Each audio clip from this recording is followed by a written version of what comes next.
Welcome to Novelist Spotlight, the podcast where published fiction writers are interviewed to gather their insights and writing lessons so we can use them to make ourselves better and more effective writers. Now, on with our program.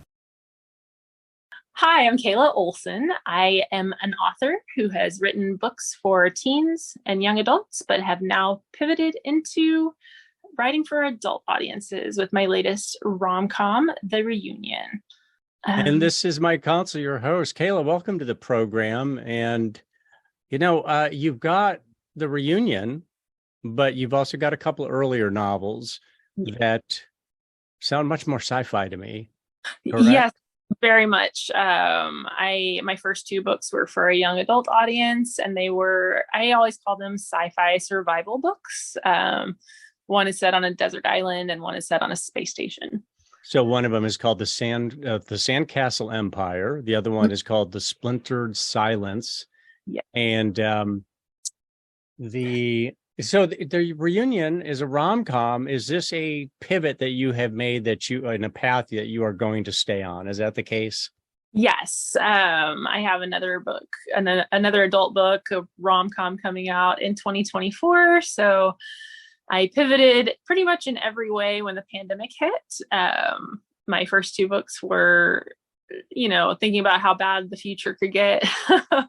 And when the pandemic hit in 2020, I wanted to escape into a really fun world with a happy ending. So I pivoted to adult romance and then have stuck with it. And I don't have plans to pivot back anytime soon. So why this particular genre? Because there's a lot of different paths you could have taken. You decided to go the rom-com route. Is it natural to you? Is it something that resonates with your being? Or is it that you made maybe a little bit more of a strategic and considered choice than that, just in terms of, hey, this is something that I think I can sell?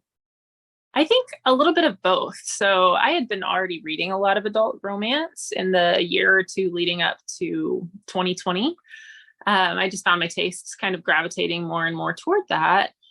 But my literary agents represent some of the most successful romance authors that are out there today. Emily Henry and Christina Lauren and Jasmine Guillory and Sally Thorne and so many others.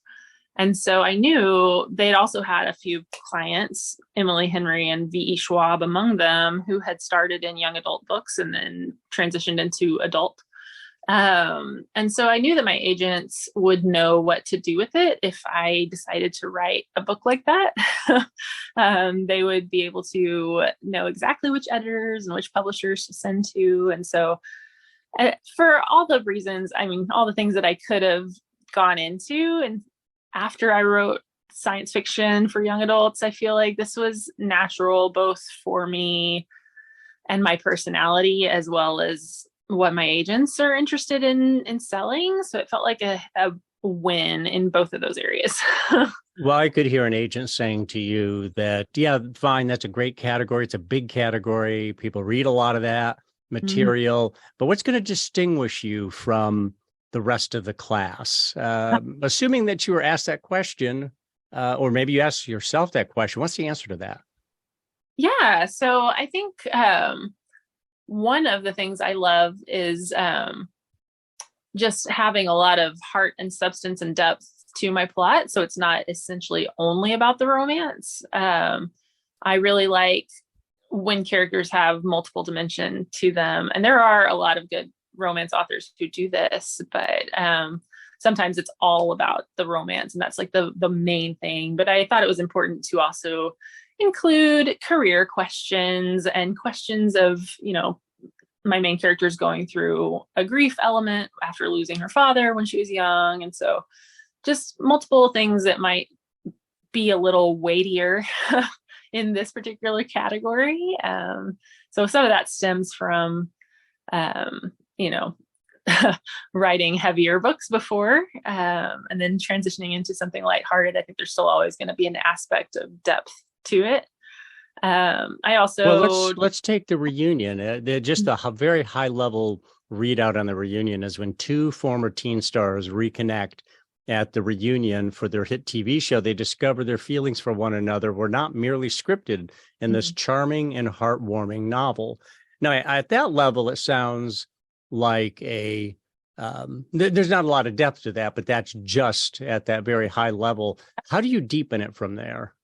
Right. So in my first draft, I knew that my main character Liv, she was averse to like the public aspects of her career. So she loves the art of performing, but not necessarily all the lack of privacy that comes along with it. And so an example of how I did deepen this was I had to figure out, well, why does she feel this way? What is going on with her that makes it, when so many people in this career want the fame aspect in addition to the art of it, what makes her so opposed to her private life being out there for everybody to see?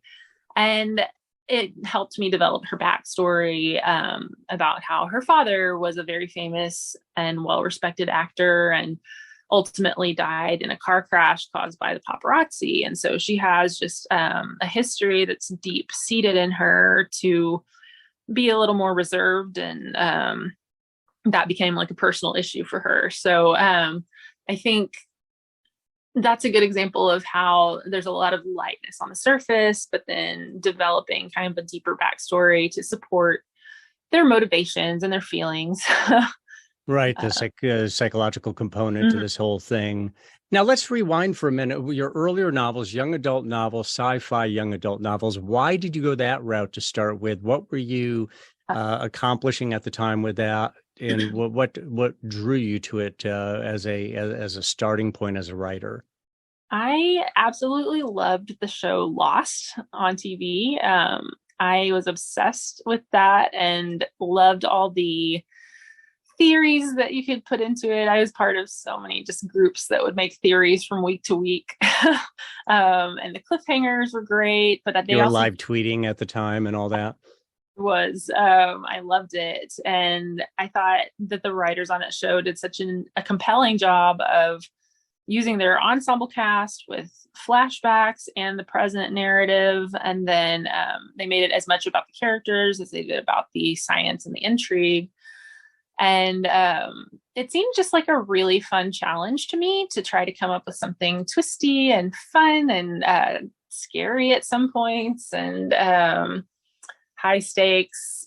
It felt like I've always been a big fan of jigsaw puzzles, and this felt like a jigsaw puzzle where I was both doing it without a picture to look at and then also like creating all the pieces from scratch. So I could then put them together. So it was just a really complicated sort of project in the vein of the shows that I was interested in at the time and the books that I enjoyed reading. So is there an equivalent show, a rom-com show that you could point to that is kind of companion to the reunion? Not that it's the same story. I'm just saying that Lost led you down the path to the sci-fi for young adult.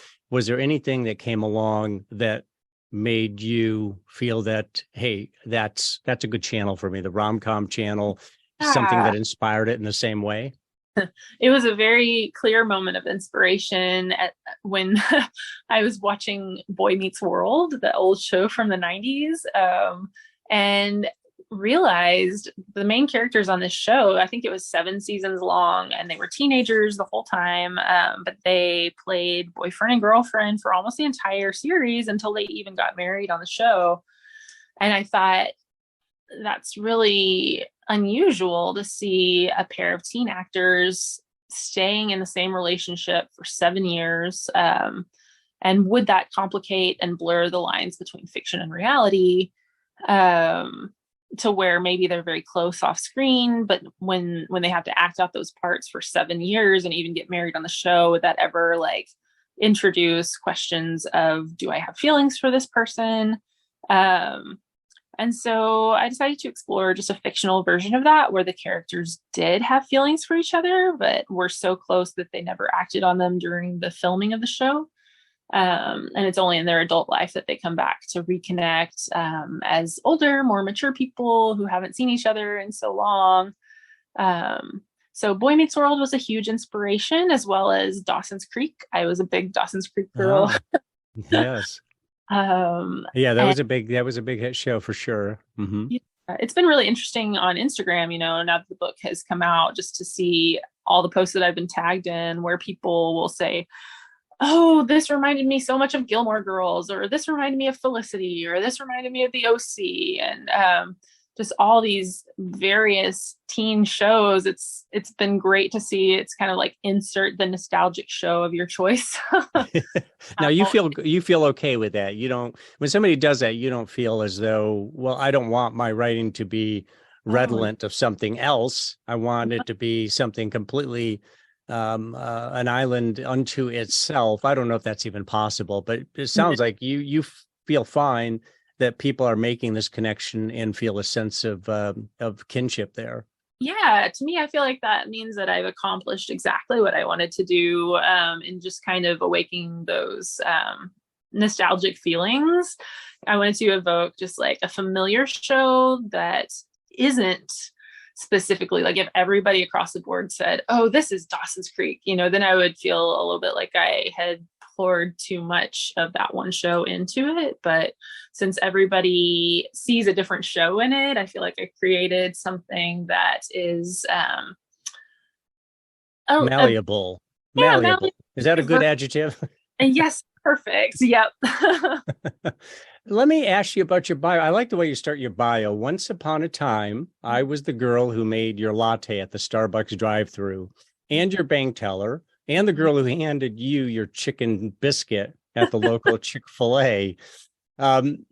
Very, breezy and all that. But I paused on Chick-Fil-A because Chick-Fil-A, it's a religious organization. It tends to recruit people from local churches. Is that so? I guess what I'm asking, I'm trying to intuit a little bit here. Were you recruited from a church? Are you a Christian? Is that why you worked at Chick-fil-A? Does that actually play a role in your writing, your faith, if there's any faith at all? I'm just intuiting a little bit.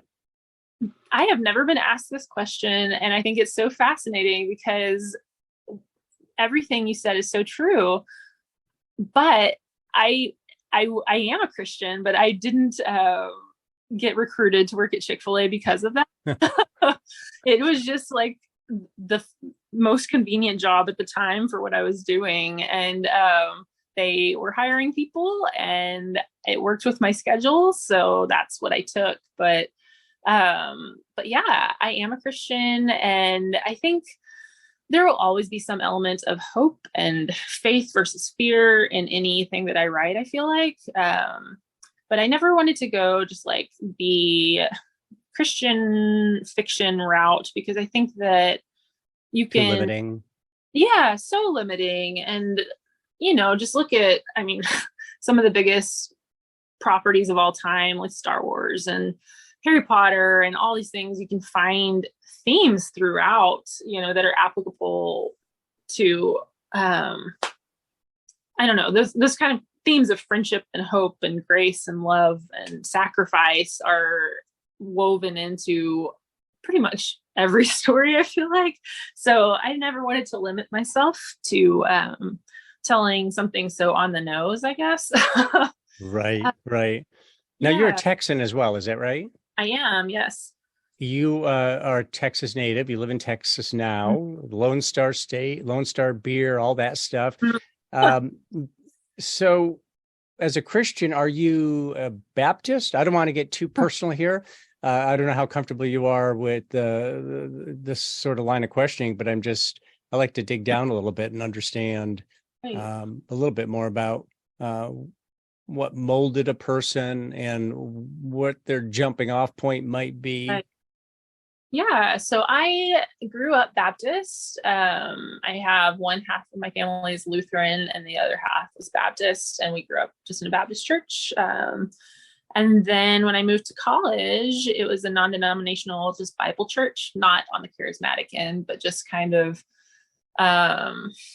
no one major affiliation.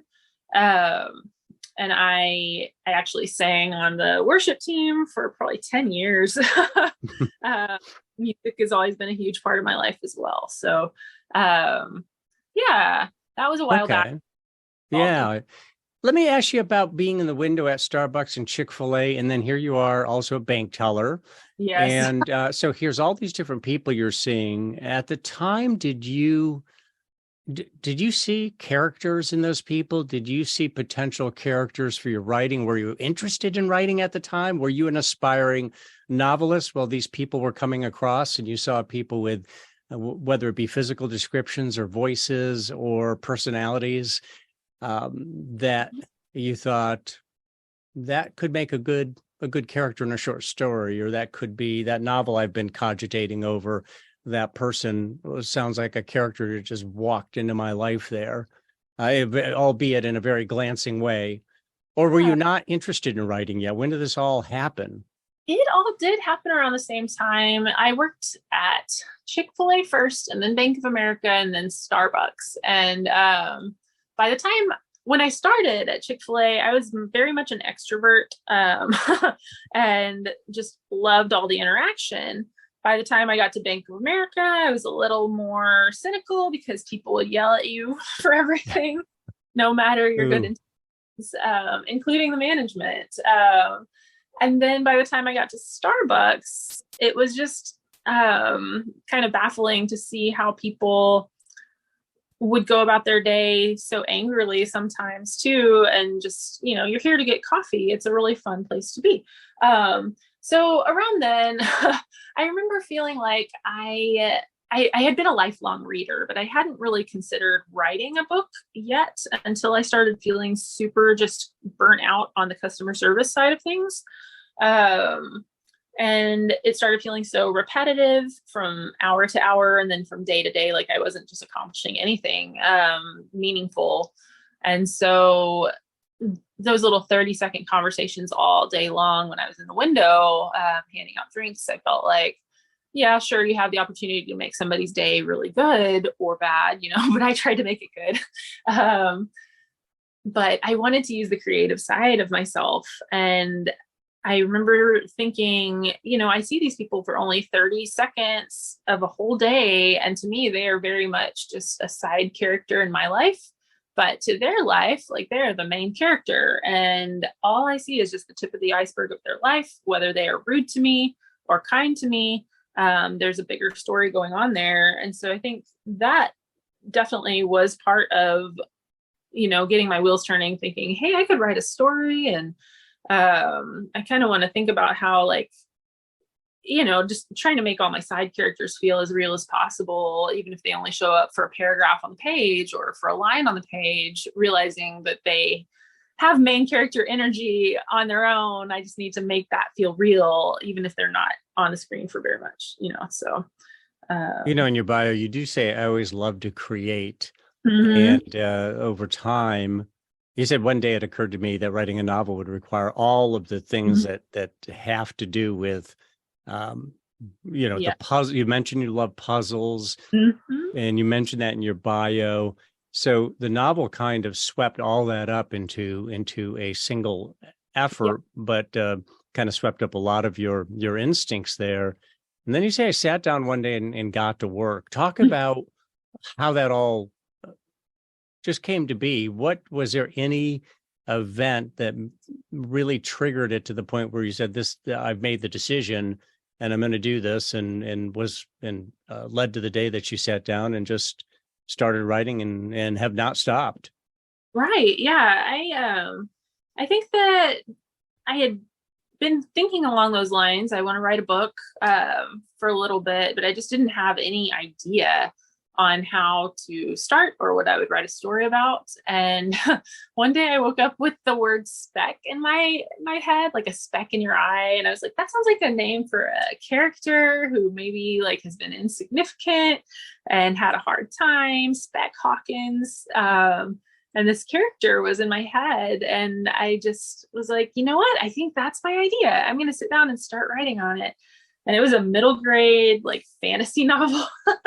So even more different than the stuff that I've ended up publishing. But I once I got that idea, I picked up a book at Barnes and Noble about NaNoWriMo, the National Novel Writing Month that everybody does in November, where they sit down and try to write 50,000 words of a book in November.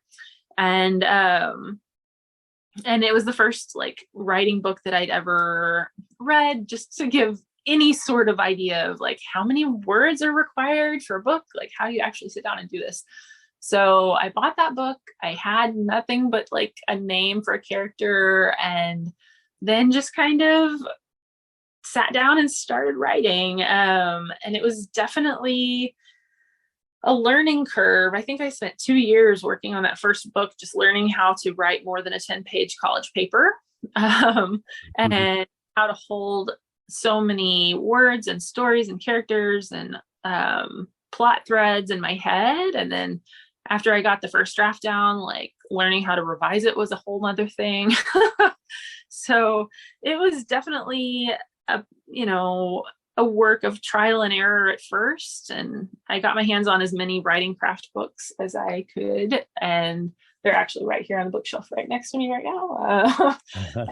Talk about NaNoWriMo, though. And NaNoWriMo, for anybody who doesn't know, it is National Novel Writing Month. Did I get that right, Kayla? That's right.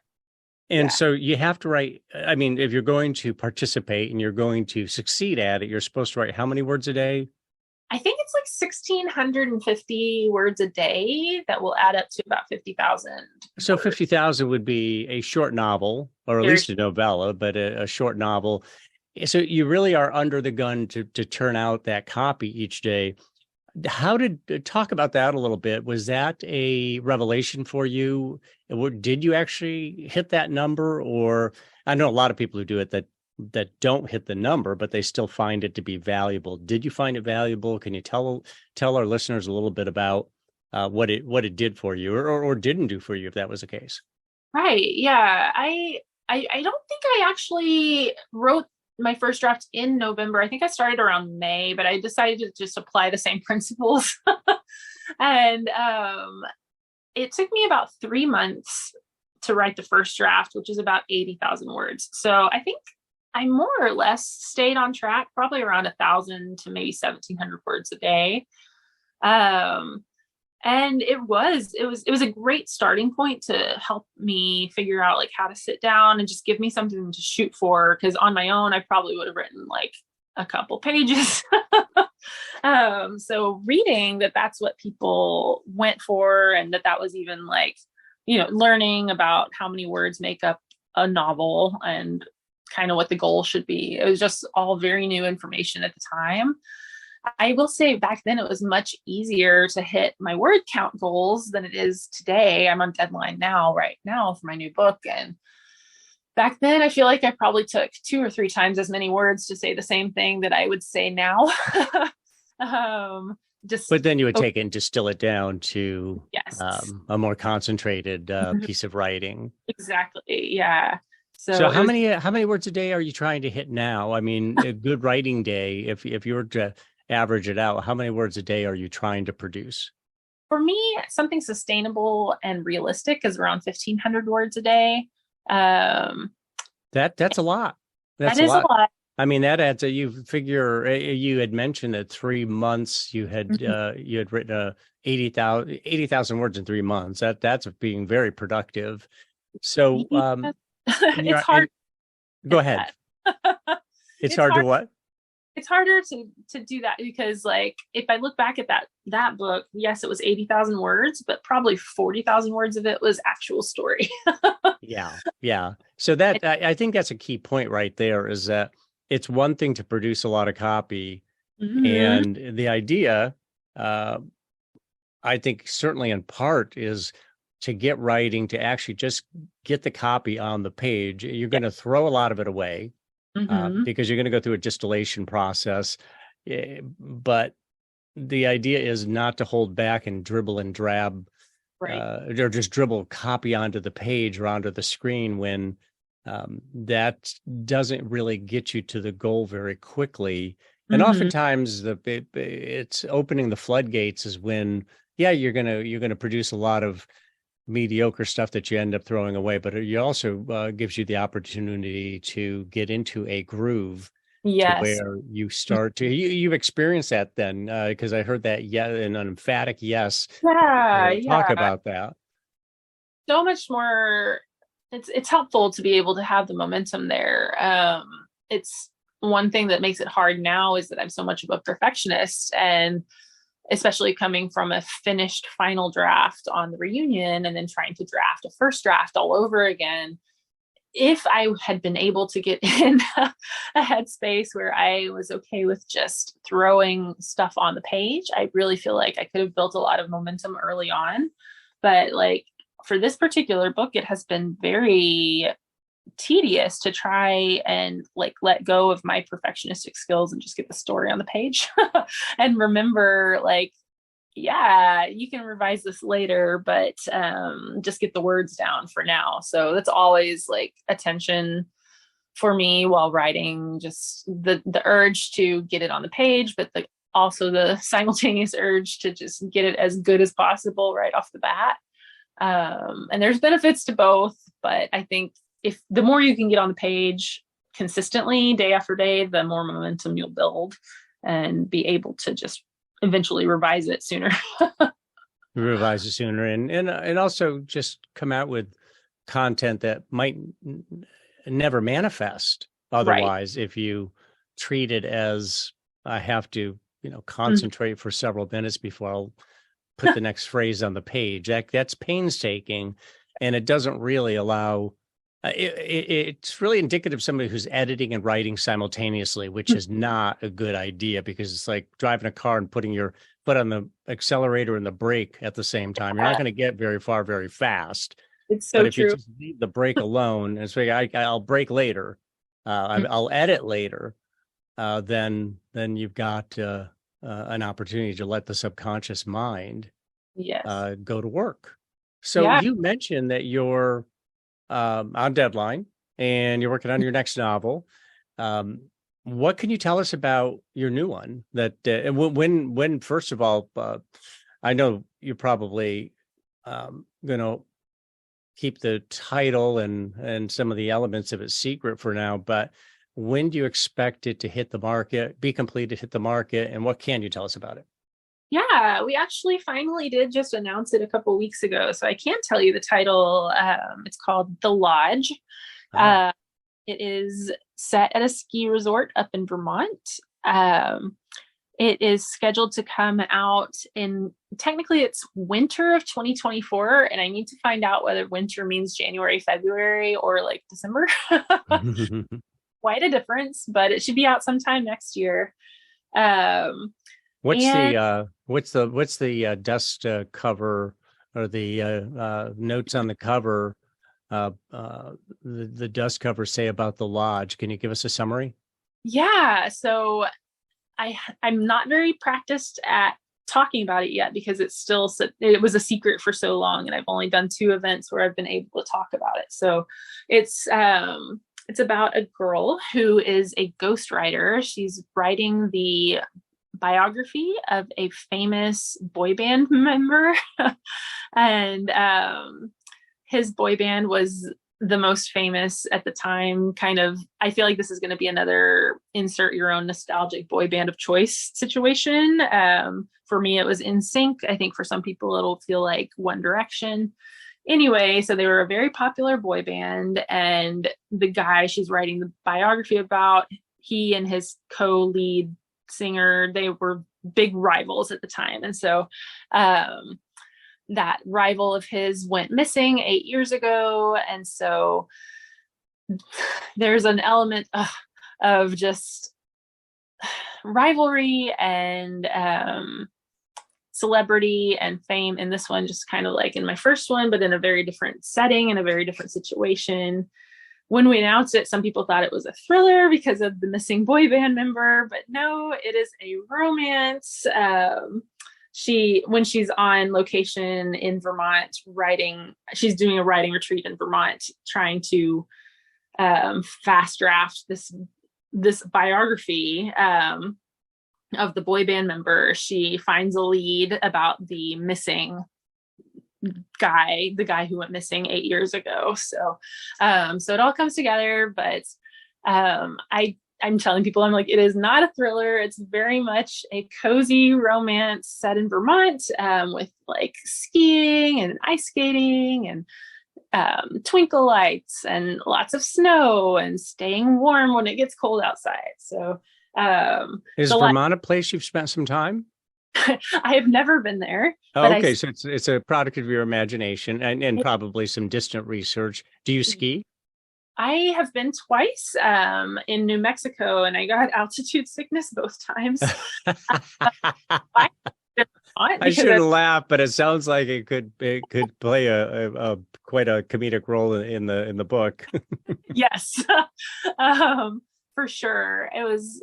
I love watching it. I love the Olympics, watching skiing in the Olympics. And I have friends with a place up in Vermont and another friend in Tahoe who skis every day. And so I have resources. Yeah.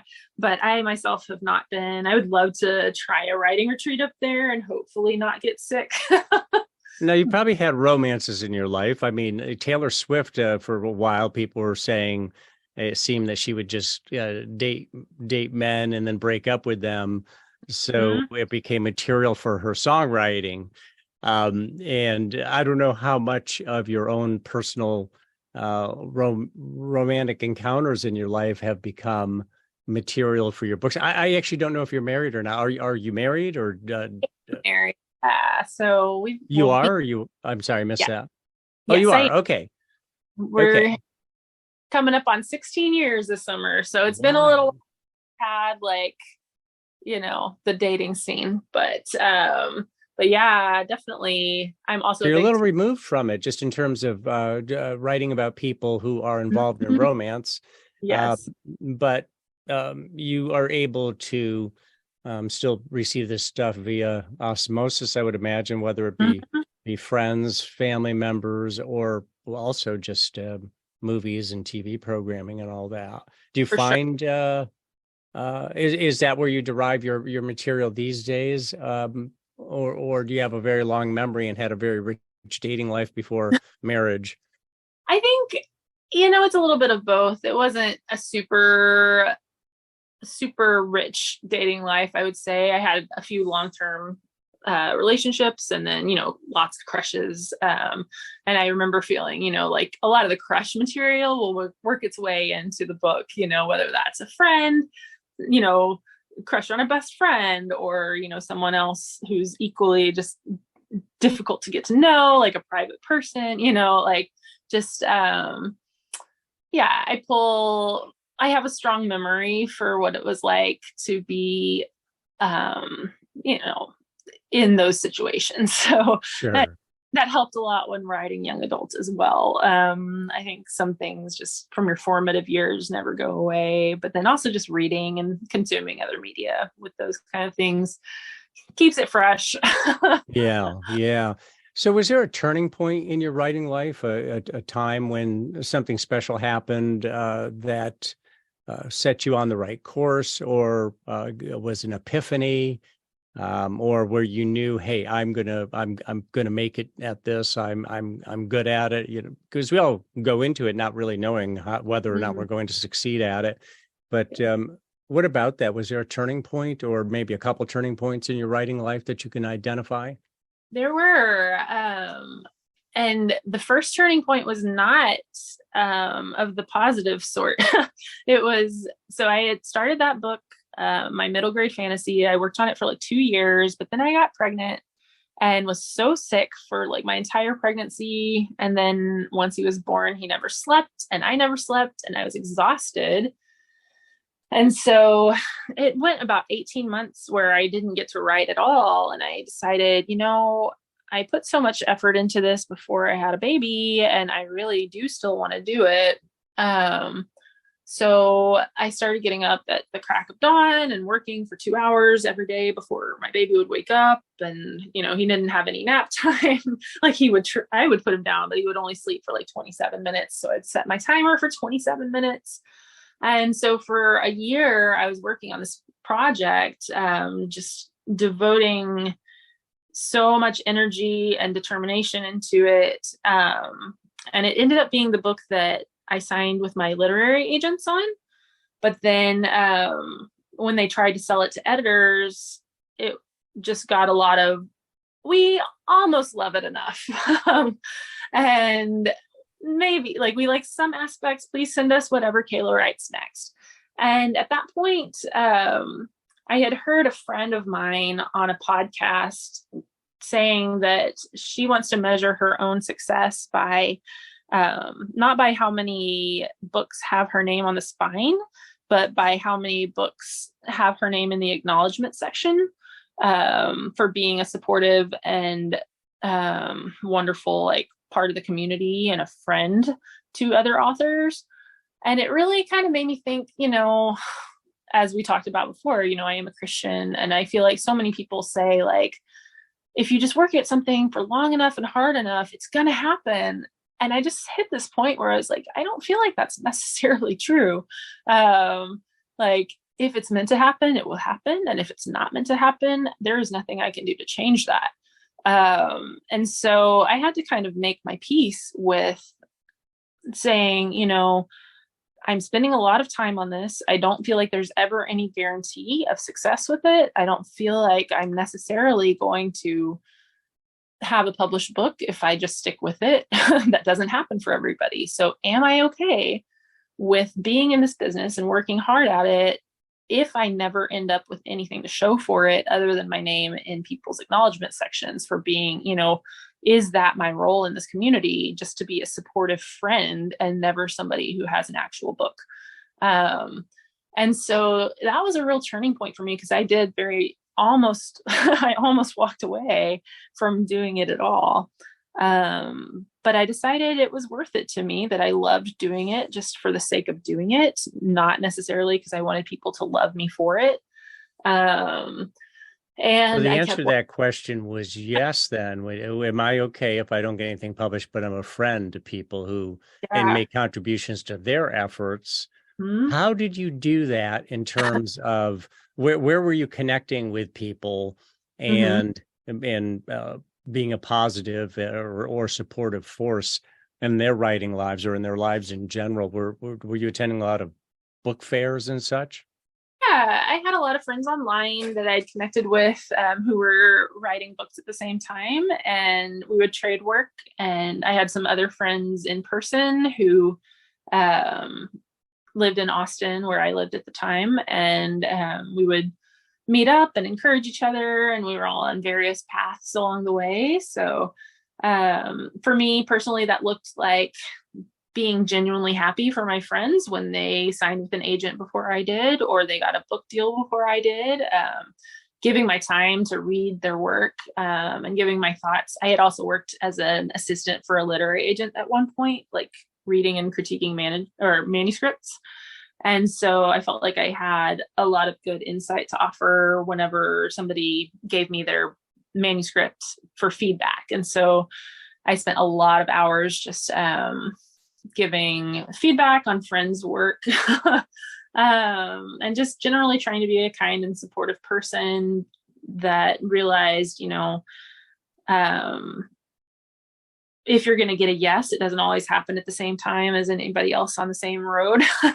And that, sometimes things happen very quickly for people, but then they get hard later. And then for me, I felt like it was hard up front. And then my yes finally came with that project that I was determined to keep working on. Like that book that I decided to keep writing was The Sandcastle Empire. And less than a year later, it sold, and a lot of great things happened. So I was really glad that I stuck with it.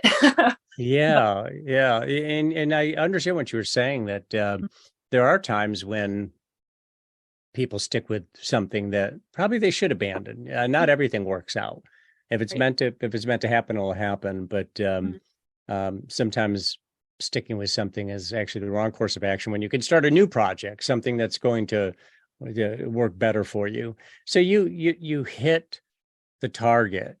And here you are at work on novel number 4.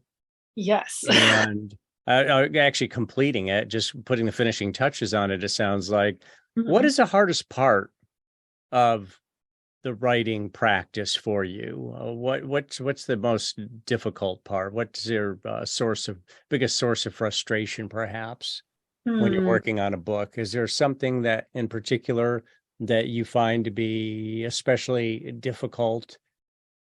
Yeah, I think just my perfectionism gets in the way a lot of times, like we were talking about, of me just letting go. Like whether most of my projects I've had to finish writing and revising before we sold them. And this one is the first one that I sold before writing, which is great, but it's, whether you're writing and you don't know if it's ever going to become anything, or you're writing because it's going to become something, like it's hard either way. So you Um, sold it on based on the concept. It yeah, was you, yeah, you said what the book was about, and they said we want it. yes. So Wow, that's a great thing. yeah, it's wonderful, but it's definitely different, to know that oh, I'm not writing a first draft on my own timeline anymore. I'm not gonna get to put it through like 3 or 4 revisions before my editor sees it. So and that's only further contributing to my perfectionistic tendencies, to try to want to be impressive right out of the gate rather than just having something to turn in, but Is it more pressure this way because they said yes, and it's like, oh, now I gotta turn out 80,000 words and deliver on. I mean, because there's one thing to have the concept, it's another thing to execute. Execution is really everything. Give two people the same concept, ask them to write, and somebody executes it well, somebody executes it poorly. Obviously, they know you can execute, but still, it would seem that there would be some maybe a higher degree of pressure. yeah, yeah. Fortunately, what I lack in speed, I'm happy with the quality of what I've written so far, like the content itself of how the story's going. And I think they will also be happy with it. But my editor is fantastic and she's so kind, and her insight is just always worth the wait. And she's the kind of editor that makes you excited to revise. you know, Sometimes it can be intimidating because you're like, oh, I already made this. This is exactly how I want it to be. And don't anybody tell me how to change it. Well, it's not that way with my editor. She's fantastic. And every time I give her a draft, I just know that she's going to come back with something like very insightful that will really motivate me to revise it. So I'm not as afraid of turning it in as I could be because I have a very understanding and thoughtful publishing team that makes me feel at ease about that. I think it's just the sheer quantity of words that feels pressuring at the moment, just because I am not as fast as some people at getting them down. But the story itself, I'm feeling good about at least. Interesting. So, talk about what writing does for you from a mental, emotional standpoint. What are the rewards of writing? Yeah, it's so much fun and so strange just to see characters that you created in your head just become eventually just on the page these fully realized people. I think that I had my first, like one of my first full circle moments with this book, the reunion, at a book club meeting I went to last month. It was my local indie bookstore. They invited me, and there were probably about 20 people there, and they had all read the book, because normally when you do an author event, they're probably buying it for the first time rather than coming there to discuss it. And so it was my first time being in a room surrounded by people who had already read the book, and then we're talking about these characters as if they were real. And it's like, what a strange Well, they perspective. are real. I mean, Yeah. unless a person has written, I've said this to authors before, and unless a person has actually written, they don't understand that these Yeah. characters are real. I mean, they take on a reality Yeah.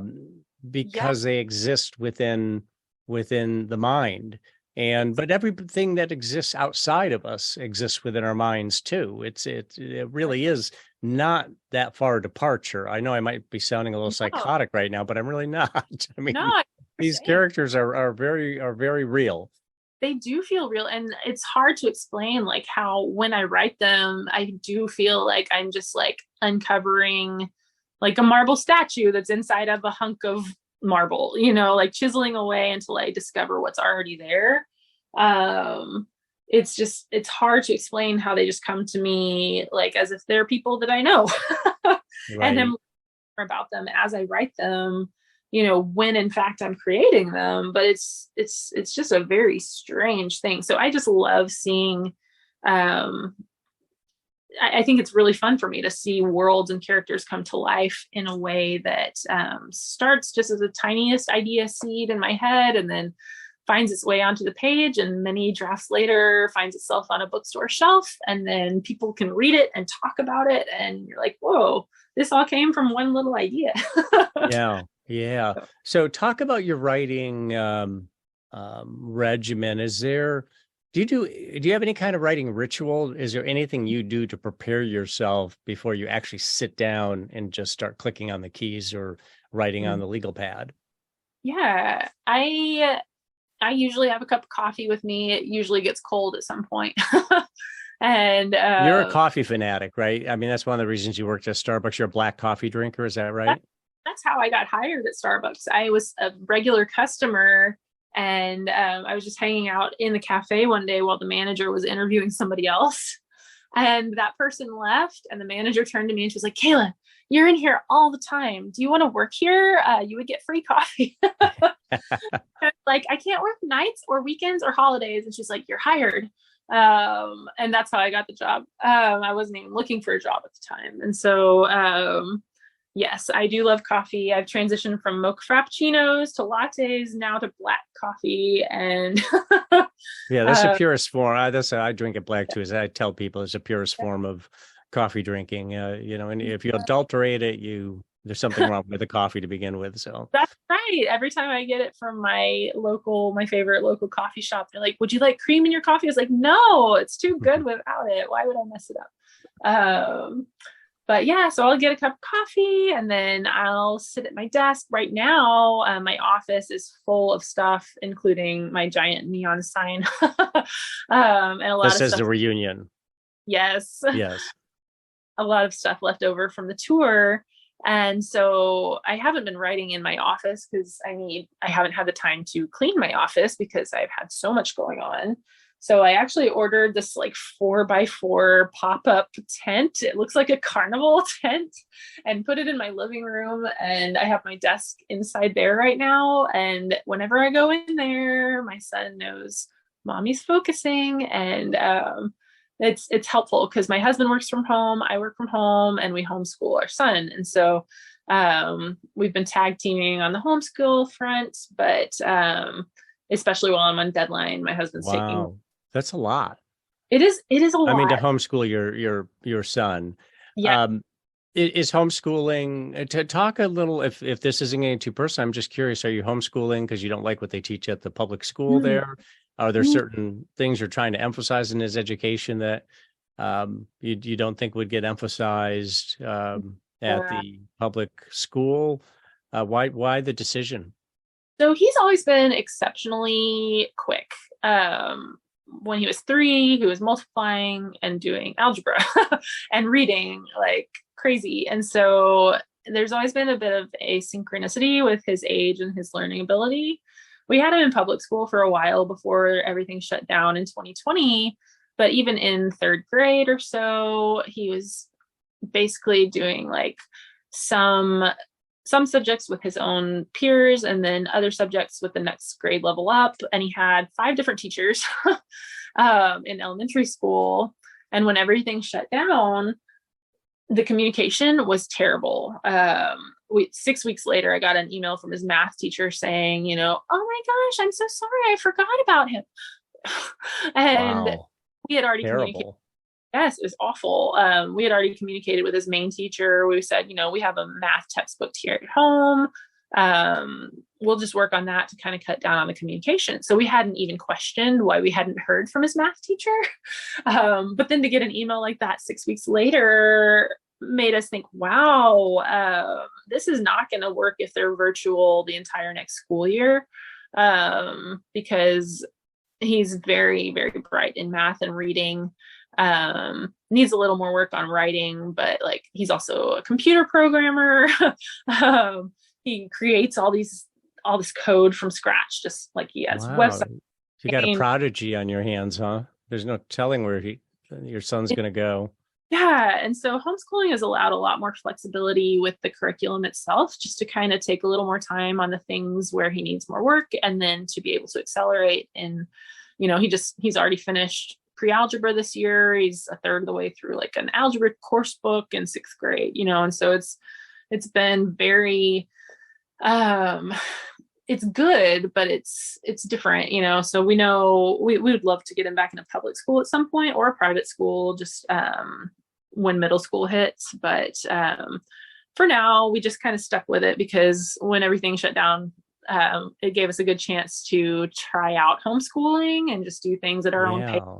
And we all flourished with it. Like, it was kind of okay, here's a menu of school items we need to do today. We'll talk about it in between the breaks, but let's have mutual focus time. So he would work while I worked. And I understand there's a lot of online resources for people who want to do homeschooling with their children. And I didn't even think about the fact that your story is probably similar to many other people, that when the pandemic happened and the schools got shut down and they had to do their own some homeschooling. They probably, I'm sure there's many people out there who decided, I'm just going to continue doing this because I can, there's probably a lot of benefits to it. Not only does your son not get held up by kids who don't learn as quickly, but also you get a lot more bonding time with your child. Yeah, it's been wonderful. It's just been really great for our whole family. All three of us have really enjoyed the system. And, we're all productive, but we all have fun on our breaks, and it's been a really good situation. So, but on deadline, it makes it a little harder sometimes, just because my husband has to pick up a little more than he would otherwise. But sometimes he has a stretch of intense stuff at work where I have to pick it up too. So it'll all even out. Yeah, you balance it out. So how about some writing advice for the listeners who want to get to where you're at, where they can just give a book concept and have their publisher say, we want it, go ahead and do it. That's a great place to be, Kayla. Just give a piece of writing advice that you would give to anybody, getting back to those acknowledgments that you are a part of with some of your contacts out there. What would you tell the aspiring novelist who's looking to get to your place in terms of how to succeed? Yeah, thank you. The two things that I always come back to are, I always say, write because you love it and not because you want someone to love you for it. Because it's pretty much, there's no guarantee anybody's going to love you. You just kind of have to enjoy the process if you're going to spend that much time doing it, which kind of leads into the second piece of advice I always give, which is just focus on what you can control. All you can control are the words on the page and the story on the page. You can't control whether an agent will say yes to it. You can't control whether an editor will say yes, or whether readers or reviewers or anyone will say yes and pick it up, or if they'll like it. And so really all you can do is write a book that you love and that you're proud of, and hope that it falls into the perfect hands at the right time. So much to do with like taste and timing. I remember when I was querying, I sent out a letter to my literary agents, all the literary agents, trying to get an agent. And I got a form rejection and a full request within 5 minutes of each other on these same exact sample pages. And it was the best lesson that I ever could learn, which was just everybody has their own taste, and sometimes the timing's not right. That there's not necessarily anything wrong with my pages, but when someone connects with them, and if someone connects with them, is sometimes not all about you. So So just write a book that you love. It's never going to be perfect. Even the best books have negative reviews. And if you're proud of it and happy with it, then hopefully the timing will work out to where it'll connect with Somebody the salutes. Yeah. yeah. Somebody says we want the work. Now, that first part of your advice, which is write because you love to write, not because you want people to love you for it, because Sure. it may not come to that. So you were at that crossroad. You were describing that earlier where you were thinking, am I going to be okay if I do this, but I never get anything published? And you decided that there's another role to play, which had to do with being somebody Mhm. who was acknowledged by other writers for being supportive and Mhm. helpful and so on. But you must have made the decision that you do love the writing, that Yeah. and that was before you had been published. So is that was a crossroads that you came to, and the answer was, I love the Yeah. writing, I correct? do love words on the page and just putting them together and stories, and it's a creative outlet and a puzzle all at once. And I think it would be hard to stop. Yeah, yeah. Yeah, it gets in the blood, and it's yeah, it's one of those things where you just don't feel like yourself unless you're writing. That's certainly the way I feel, and that's the way a lot of people feel. So, um, well understood. So, Kayla Olson has been my guest. The Reunion is her rom-com novel, and she's got another one coming out under the title. What is that title again, Kayla? Called The Lodge, and The I have a Lodge. my Instagram and my website if they want to read more about it. But So you're okay. You're on Instagram. You're on yes, Facebook, Twitter, maybe yeah, TikTok. Before yeah, a little of all of those. I'm mostly on Instagram as author. Instagram. Okay. Um, but What I is your handle again? I'm sorry. oh, it's author Kayla Olson. There we go. There we Yeah. go. Well, thank you for taking the time, Kayla, especially on deadline. You know, there's a lot of authors who say, well, I'm on deadline, so I can't come on the program. You'll want to contact me in 3 months.